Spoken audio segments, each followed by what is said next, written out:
నమస్తే, నేను ఇందు. జగన్ ఇంటి ముందు ఒక దళిత నేతని ఒక వైసీపీ యువ నాయకుడు చెప్పుతో కొట్టబోయాడు. మరి దీని గురించి మాట్లాడడానికి మనతో పాటు డాక్టర్ దుర్గా వడ్లమాని గారు ఇప్పుడు మనతో ఉన్నారు. నమస్తే మేడం. నమస్తే అండి మేడం. ఇప్పుడు చూడొచ్చు, ఒక కొత్త వార్త అయితే వెలుగులోకి వచ్చింది. ఒక జగన్ ఇంటి ముందు ఒక దళిత నేతని ఒక వైసీపీ యువ నాయకుడు అయితే చెప్పుతో కొట్టబోయాడట. మరి ఏమంటారు మేడం దీని గురించి? ఏమంటారేంటి, మీకు గత అంటే 2019 నుంచి 2024 మధ్య కాలంలో జరిగింది అదే కదా. దళితులని మోసం చేయటం అనేది వైసీపీకి వెన్నతో పెట్టిన విద్య. వాళ్ళకి మేమేదో చేస్తున్నాము, మాకు ఎప్పుడు చూసినా Jaganmohan Reddy SC ST BC minority అనుకుంటూ నేను పేదల పక్షాన అంటూ పోరాడుతున్నానని చెప్పుకున్నాడు కదా. వాళ్ళని మోసం చేయటమే ఆయన లక్ష్యం. అంటే పేరుకి అట్లా పోరాడుతున్నానని చెప్పేసి బ్యాక్గ్రౌండ్ లో ఇలాంటివి చేయడం కరెక్ట్ కాదు కదా. అది వాళ్ళు చేసే పనే, అది వైసీపీ వాళ్ళు. మనకి తెలుసు డాక్టర్ సుధాకర్ యామయ్యారు, తర్వాత అనంతబాబు కార్ డ్రైవర్ సుబ్రహ్మణ్యాన్ని చంపేసి డోర్ డెలివరీ చేయటం. మీరు ఇలా చెప్పుకుంటూ వెళ్తే వాళ్ళు చేసిన అరాచకాలు అన్నీ ఇన్ని కాదు. అసలు ఎస్సీ ఎస్టీలను మోసం చేసినట్టు జగన్మోహన్ రెడ్డి ఎవరిని చేయలేదు. అంటే వీళ్ళు పైకి చెప్పేది ఒకటి, లోపల చేసేది. ఇప్పుడు నేను అనేది ఏంటంటేనండి, ఇప్పుడు ఎస్సీ యువ నాయకుడు ఒక అతని మీద వైసీపీ యువ నాయకుడు చెప్పు తీయిపోయాడు. ఏమైందంటే మనకి టీడీపీ కూటమిలో ఉన్న ఒక మహిళా మంత్రి ఎవరైతే ఉన్నారో వాళ్ళకి సంబంధించిన ఒక మహిళా నాయకురాలంటే వాళ్ళ రిలేటివ్ ఆవిడ వైసీపీలో చేరారు. చేరితే ఆవిడ జగన్మోహన్ రెడ్డి గారిని కలవటానికి తాడేపల్లికి వచ్చారు. వస్తే ఆవిడతో పాటు చాలా మంది వస్తారు కదా, ఎస్సీ యువనేతతో పాటు బోల్డ్ మంది ఎస్సీ నాయకులు వచ్చారు.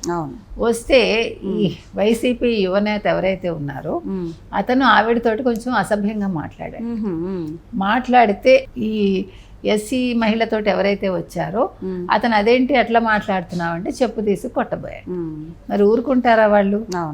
ఊరుకోలేదు. ఊరుకోకపోతే వీళ్ళు వెంటనే సజ్జల గారి దగ్గరికి వెళ్ళారు. ఎందుకంటే ఇప్పుడు సజ్జలు కదా మరి convener, political advisory committee convener ఆయన.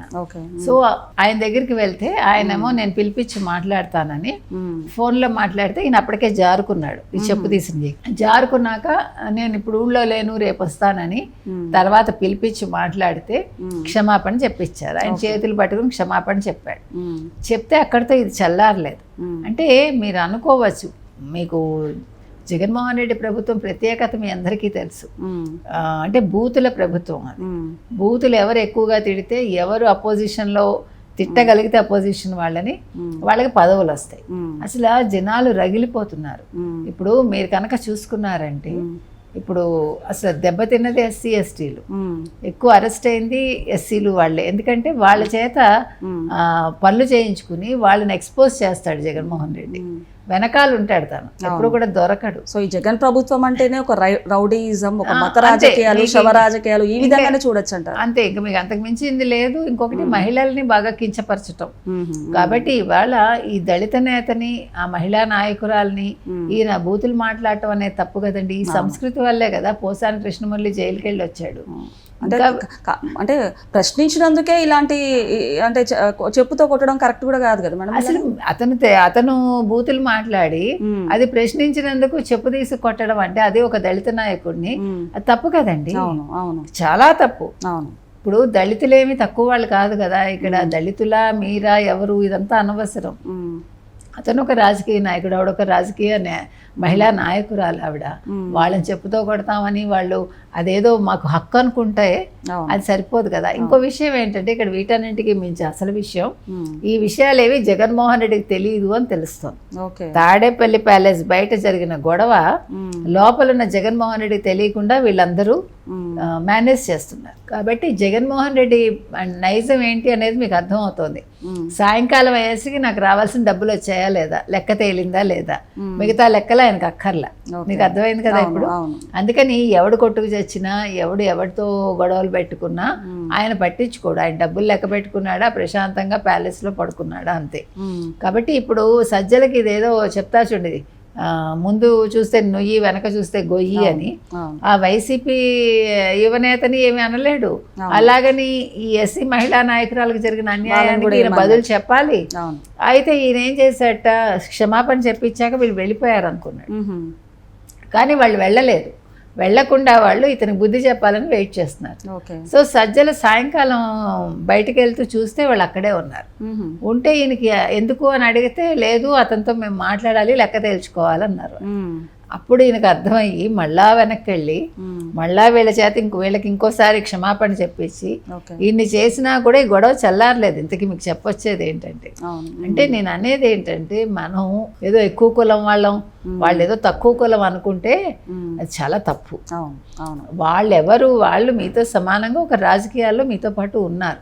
వాళ్ళని మీరు సమానంగా చూడాల్సిన బాధ్యత మీకుంది.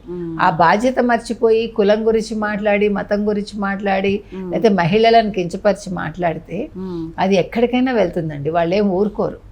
తప్పు కూడా అసలు కదా, ఖచ్చితంగా. ఆ రకంగా ఎవరిని ఖండించడం ఒకటే కాదు, అసలు కించపరిచే ఏమనాలి హక్కు ఎవరికి లేదు. కాబట్టి ఈ విషయంలో మహిళా నాయకురాలకు సపోర్ట్ చేసిన వాళ్ళు 100% కరెక్ట్. కాబట్టి దాన్ని వాళ్ళు వదులుతారని నేను అనుకోనండి. సో ఇప్పుడు ఇలాంటి యాక్షన్ కనుక తీసుకుంటే ఫ్యూచర్ లో కూడా ఇలాంటి మిస్టేక్స్ చేయకుండా, తప్పులు చేయకుండా, కరెక్ట్ జరగకుండా ఉండే అవకాశం ఉంటుంది. ఇంకోటి, ఒకవేళ ఇప్పుడు జగన్మోహన్ రెడ్డికి ఈ విషయం తెలుసున్నా కూడా మరి ఏం చేస్తాడో తెలియదు. నాకెందుకు లేని ఊరుకుంటాడా ఆయన, దీని మీద ఏమైనా చర్యలు తీసుకుంటాడా అనేది చూడాలి. సో మరి చూసుకుంటే ఇప్పుడు లిక్కర్ స్కామ్లు, పెద్ద పెద్ద స్కామ్లు అయితే జగన్మోహన్ రెడ్డి గారి హయాంలో ఉన్నాయి. వాటికే ఆయన సరిగ్గా స్పందించలేదు, ఇలాంటివి ఏం చేయలేదు. ఇలాంటి వాటికి ఏ విధంగా ఆయన రెస్పాండ్ అవుతారు అని చెప్పి? ఆయన ఏమి రెస్పాండ్ అవ్వరండి. ఆయనకి తెలిసి ఎలా తప్పించుకోవాలో. ఆయన ఎంతసేపు పాపం చంద్రబాబు నాయుడు మీద పడి ఏడవడానికి, లేకపోతే పవన్ కళ్యాణ్ మీద పడి ఏడవడానికి ఆయన రెడీగా ఉంటాడు.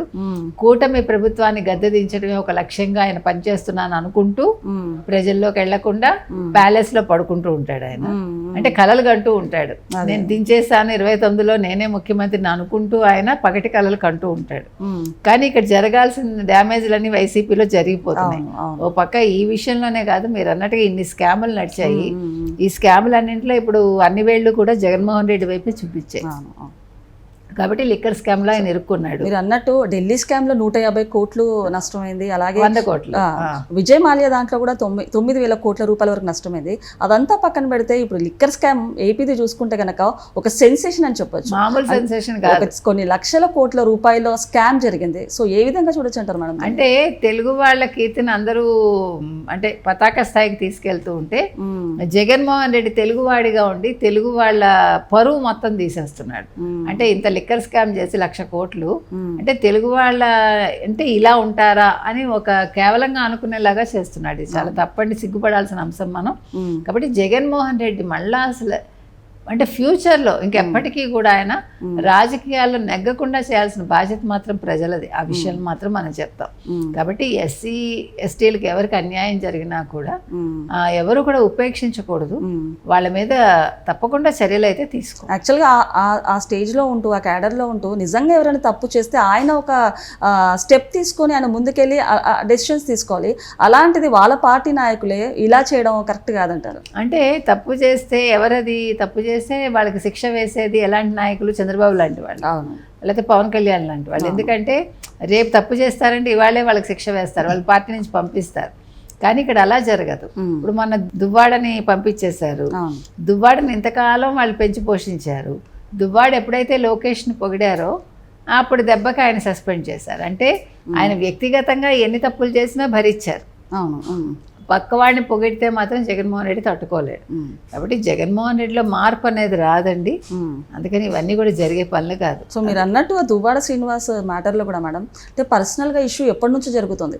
ఏదైతే వాళ్ళ పర్సనల్ మాధురి అండ్ దువ్వాడ శ్రీనివాస్ గారిది నిజంగా ఒకవేళ వైసీపీ యాక్షన్ తీసుకునేది ఉంటే ఎప్పుడో తీసుకోవాల్సింది. మీరు అలా ఎంతమంది మీద తీసుకుంటారు?